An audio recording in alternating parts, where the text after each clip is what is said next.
আসসালামু আলাইকুম। সবাই কেমন আছেন? আমি আজকে কয়েকদিন ধরে একটা বিষয় আলোচনা করতে চাইছিলাম। বিষয়টা হলো যে মানে আল্লাহর যে নেয়ামত বা রহমত,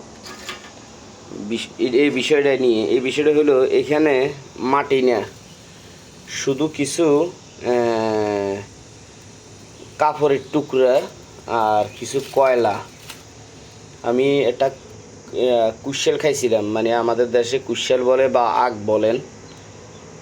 এটা খাওয়ার পরে এখানে রুইছিলাম, রোয়াল পরে আলহামদুলিল্লাহ এখানে দুইটা কুশাল খাইছি বা আরও হয়েছে।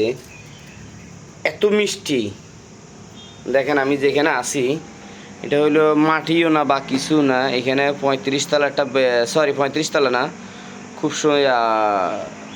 32 তলা একটা বিল্ডিং। এটার উপরে টপের মধ্যে একটা কুশেল গাছ রুইছিলাম বা কয়েকটা খাইয়ে রুইছিলাম। খাওয়ার পরে রোয়ার পর এত মিষ্টি। আমার বয়স 35 বছর। আল্লাহ যদি আমারও যদি আরও 50 বছরও যদি হয়াত দেয়, এটাকে নিয়ে যদি আমি রিসার্চ করি, আমার মনে হয় না যে এটা শেষ হবে রিসার্চ। আল্লাহ পাকের এত নিয়ামত বা আল্লাহ পাকের লীলা খেলা।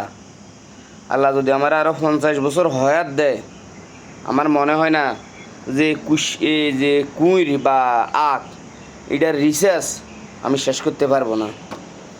আল্লাহ পাকের এত নিয়ামত মানে বলে বুঝাইতে পারবো না। এটা কোনো মাটিও না, কিছু না, কোনো কিছুই না।